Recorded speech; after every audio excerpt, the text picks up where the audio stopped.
বাঙালি মানেই ভ্রমণপ্রিয়। ভ্রমণপ্রিয় বাঙালি খুঁজে বেড়ায় অচেনা অল্প চেনা জায়গা। কার না ভালো লাগে নীল সাগরে হাবুডুবু খেতে, বা রাত্রে সমুদ্র ধারে মাছ ভাজা স্বাদ নিতে। দীঘা, পুরী, মন্দারমণি অনেক হলো, চলুন এবার ঘুরে আসি উড়িষ্যার জনপ্রিয় স্থান গোপালপুর। বেশি দিনের না, মাত্র 1-2 দিনে ঘুরে আসা যায় এই গোপালপুর। সমুদ্র সৈকতের সাথে সাথে উপরি পাওনা হিসেবে রয়েছে চিল্কা ও তার আশেপাশে দর্শনীয় স্থান। হাওড়া থেকে গোপালপুর যাওয়ার মেন প্রবেশদ্বার ব্রহ্মপুর। গোপালপুর যাওয়ার বেশ কিছু ট্রেন আছে হাওড়া থেকে। আমরা গিয়েছিলাম হাওড়া বেঙ্গালুরু এক্সপ্রেস, রাত 10:55, 12863। হাওড়া নিউ কমপ্লেক্স থেকে ট্রেনটি 21 নম্বর প্ল্যাটফর্ম থেকে ছাড়ে। এই ট্রেনটি যাত্রাপথ খুব সুন্দর। আপনারা ব্রহ্মপুর স্টেশন পৌঁছানোর আগেই ট্রেন থেকে দেখতে পাবেন সেই অপূর্ব চিল্কা লেক। ট্রেনটি আপনাদের সকাল 7:35 নামিয়ে দেবে ব্রহ্মপুর স্টেশন। আমরাও নেমেছিলাম ঠিক 7:35 ব্রহ্মপুর স্টেশনে। স্টেশন থেকে ওভারব্রিজ পার হয়ে 1 নম্বর প্ল্যাটফর্ম থেকে স্টেশনের বাইরে বেরিয়ে আসতে হবে। এটা ঠিক স্টেশনের বাইরে। আমরা স্টেশনের বাইরে বেরিয়ে এসে এবার ধরবো অটো। স্টেশনের বাইরেই আপনারা পেয়ে যাবেন অটো স্ট্যান্ড। অটো ধরবেন। অটোতে সময় লাগবে 35 থেকে 40 মিনিট আপনার গোপালপুর যেতে। দূরত্ব 15 কিলোমিটার। আমরা পৌঁছে গেলাম গোপালপুর। আর ঠিক এখান থেকে সি বিচের দূরত্ব মাত্র 500 মিটার। প্রথমে এসে আপনাদের ঠিক করে নিতে হবে হোটেল। আমরাও একটি হোটেল ঠিক করেছিলাম। তাহলে চলুন কিছু হোটেল দেখে নিই। ঠিক সমুদ্র সি বিচ রাস্তা ধরে প্রথমে আপনারা দেখতে পাবেন হোটেল ওশান। এছাড়াও হোটেল সি সাইড ব্রিজ আরেকটি ভালো হোটেল রয়েছে। আর তার ঠিক পাশেই এই হলুদ রঙের বিল্ডিংটা দেখবেন, এটা হলো গোপালপুর রিসর্টস। ঠিক সমুদ্র ধারেই রয়েছে আরেকটি হোটেল, হোটেল সিপাল। এই হোটেল সিপাল ঘরেই আমরা কিন্তু রাত্রিবাস করেছিলাম। AC room. এটা হচ্ছে ডাবল বেডরুম একটা ঘর, একদম সমুদ্র ধারে। এই রুমটির একটি বড় বৈশিষ্ট্য, রুম থেকেই সমুদ্র দেখা যায় এবং রুমের মধ্যে থেকেই সমুদ্রের সৌন্দর্য উপভোগ করা যায়। আপনাদের গোপালপুর কিভাবে থাকবেন, কি কি হোটেল আছে, তার জন্য ডিটেলস একটা ভিডিও আমাদের কিন্তু নেক্সট এপিসোডেই আসছে, সেটা দেখতে কিন্তু মিস করবেন না। হোটেল নেওয়ার পর ফ্রেশ হয়ে চলে আসুন সমুদ্র স্নানে। এখানে সমুদ্রের উত্তাল দীঘা বা মন্দারমণি থেকে একটু বেশি, অর্থাৎ সমুদ্রের স্রোতটা একটু বেশি। তাই এখানে সমুদ্রের বেশি গভীরে না যাওয়াই ভালো। যেহেতু দিনটি ছুটির দিন, তাই সমুদ্রের সি বিচে মানুষের যেন ঢল নেমেছে। আপনারা তো দেখছেনই কীভাবে মানুষ আজকের এই গোপালপুর ঘুরতে এসেছে। তাই বাঙালির পর্যটনের মধ্যে একটি জায়গা গোপালপুর বিশেষ জায়গা করে নিয়েছে। সমুদ্র স্নানের পরে আপনারা রেডি হয়ে চলে আসুন ঠিক সি বিচের উপরে যে পার্ক রয়েছে, পার্কের উল্টো দিকে রোডের উপরে বেশ কিছু খাবারের দোকান রয়েছে, যেখানে কিন্তু আপনারা মোটামুটি দুপুরের খাবারটা পেয়ে যাবেন। খাবারের মান খুব একটা খারাপ নয়। দুপুরে লাঞ্চের পর হোটেলে একটু রেস্ট নিয়ে চলে আসুন সমুদ্র পাড়ে পার্কে। পার্কে একটু বসে বা হেঁটে কাটিয়ে দিন বেশ কিছুক্ষণ সময়। সমুদ্র ধারে যে পার্ক রয়েছে, পার্কে পরপর ধাপে ধাপে আপনারা পেয়ে যাবেন বসার জায়গা।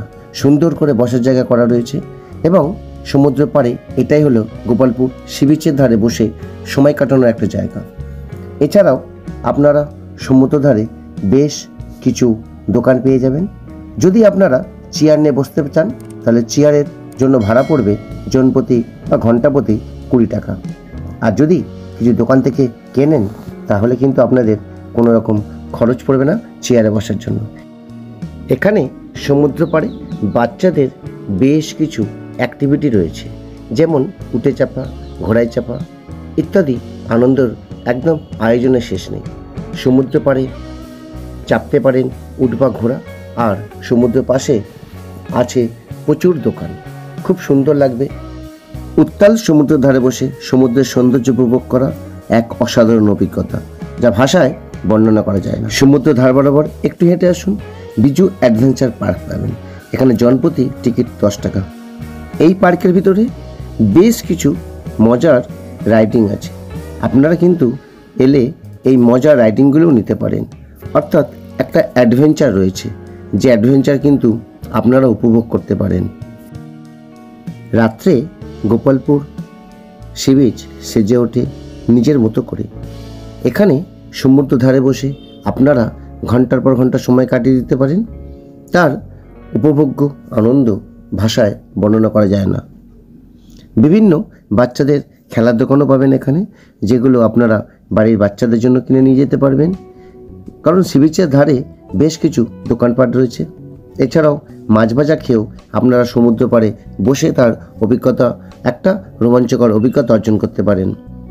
এখানে কাঁকড়া থেকে শুরু করে বিভিন্ন রকম সামুদ্রিক মাছ কিন্তু আপনারা পাবেন, এবং যেগুলো সমুদ্র পাড়ে চেয়ার নিয়ে বসে একটা আলাদাই খাওয়ার অভিজ্ঞতা হয়, যেটা আমরা বকখালিতেও পেয়েছিলাম। ঠিক আপনারা গোপালপুর সি বিচে এসেও কিন্তু এই অভিজ্ঞতা, এই আনন্দ নিতে পারেন।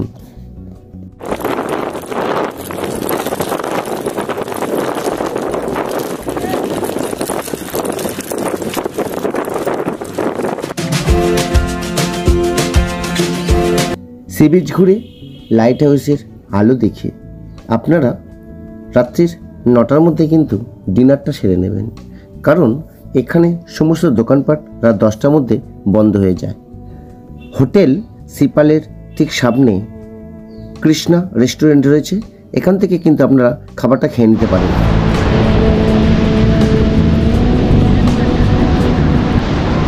পরের দিন সকাল সকাল ঘুম থেকে উঠে চলে আসুন সমুদ্রের ধারে সানরাইজ দেখতে।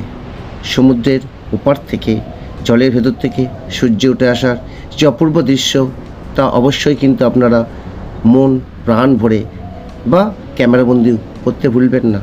সূর্য উঠছে যখন পূর্ব আকাশে, তার রিফ্লেকশন সমুদ্রে পাড়ে কি অপূর্ব লাগছে দেখুন।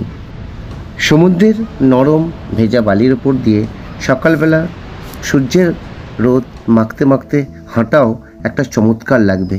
আরেকটু যদি এগিয়ে যান, পেয়ে যাবেন মৎস্যজীবীদের গ্রাম। তাদের নিত্য নৈমিত্তিক যে কাজকর্ম, তাদের যে মাছ ধরা, সেগুলোই কিন্তু আপনারা একদম চাক্ষুষ উপলব্ধি করতে পারবেন।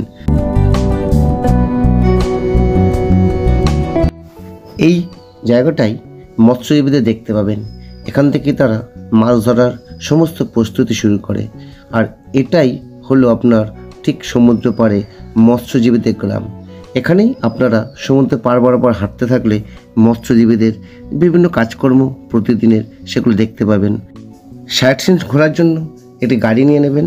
গাড়ি কত কি পড়বে চলুন একটু ওনাদের মুখ থেকেই জেনে নিন। সাইট সিনগুলো হচ্ছে আপনারা ওই তারাতারিণী আর রম্ভা চিল্কা, টাম্পারা লেক, ছোটো মোটো কিছু সাইট সিন আছে, আপনার মন্দির। এই হচ্ছে একটা প্রথম ট্যুর হয়ে কাছাকাছি। তা রেটটা আর হচ্ছে ছোট যে 4+ গাড়ি নন এসি হচ্ছে আপনারও 2500, এসি হলে 3000, এ হচ্ছে রেট। তারপরে আপনারা যদি 6+ কি 7+, 8+ তক গাড়ি আছে, ওটা হচ্ছে নন এসি হলে 3000, আর যদি এসির দরকার হয় তাহলে আপনাকে 3500 টাকা। সাইট সিন ঘুরতে বেরিয়ে প্রথমেই ঘুরে নেবেন সাই বাবার মন্দির।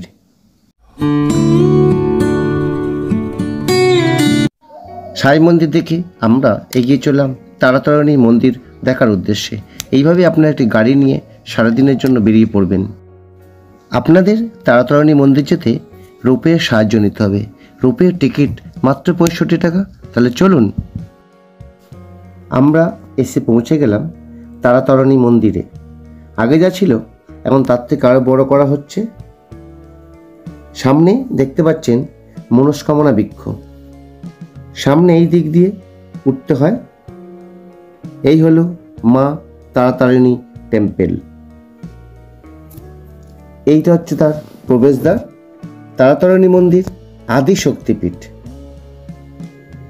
অপূর্ব কারুকার্য দ্বারা নির্মিত এই মন্দির। মন্দিরের গায়ে বিভিন্ন দেবদেবীর মূর্তি দ্বারা কারুকার্য করা রয়েছে, যা আপনাদের কোণারকের সূর্য মন্দিরের কথা মনে করিয়ে দেবে। এটা হলো মন্দিরের ভিতরে ঢোকার প্রবেশ পথ। তবে মন্দিরের ভেতরে দেবতা দর্শনের সময় 100 টাকা একটা মূল্য দিতে হয়। আপনারা এখানে বাসেও আসতে পারেন, হেঁটেও আসতে পারেন রোপওয়ে ছাড়া। উপর থেকে প্রাকৃতিক দৃশ্যটা দেখুন কি সুন্দর লাগছে। নিচ দিয়ে বয়ে যাচ্ছে ঋষিকুল্যা নদী, আর এই ব্রিজটা হলো ঋষিকুল্যা নদী ওপর নির্মিত। এবার আমরা এগিয়ে চলেছি আজকের তৃতীয় সাইট চিল্কার উদ্দেশ্যে। পাহাড়ের এবং জঙ্গলের মাঝে আমাদের গাড়ি এসে পৌঁছালো বম্ভা প্রান্ত নিবাসে। এটা রিসেপশন। এখান থেকে আপনাকে চিল্কার বোটিংয়ের টিকিট কেটে নিতে হবে। একবার জলের ঢেউয়ের গতি দেখুন। চিল্কা হ্রদের উপরে এই অপরূপ প্রাকৃতিক জলের যে সৌন্দর্য, একবার অবশ্যই এলে ঘুরে দেখবেন। এটা হলো আপনার ব্রেকফাস্ট আইল্যান্ড, যেটা ইংরেজদের সময়ে তৈরি করা। এই অপরূপ সৌন্দর্য দেখতে দেখতে আপনার কখন 1.5-2 ঘন্টা কেটে যাবে আপনি বুঝতেও পারবেন না।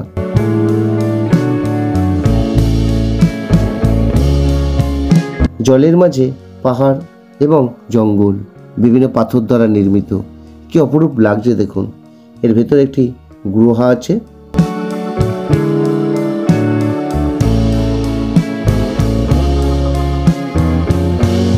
লেকের পাশে এই যে পাহাড় সবুজ আবৃত, জলের মাঝে যে দ্বীপ, এই দ্বীপ দেখতে অপূর্ব লাগবে আমরা যখন বোট থেকে দেখবেন। কপাল ভালো থাকলে হয়তো ময়ূরের দেখা মিলতে পারে আপনাদের। আমরা এসে পৌঁছেছি টাম্পারা ড্যামের ওপরে। এই নিচে যে বিরাট বড় লেকটা রয়েছে, এই লেকের সাথে যুক্ত রয়েছে ঋষিকুল্যা নদী। এই লেকের উপরে বিভিন্ন ওয়াটার রাইডস রয়েছে, আপনারা কিন্তু সেগুলো চাইলেই ঘুরে নিতে পারেন। একটা রেড চার্ট আপনাদের দিয়ে দিলাম। তাহলে বন্ধুরা, কেমন লাগলো আজকের ভিডিও?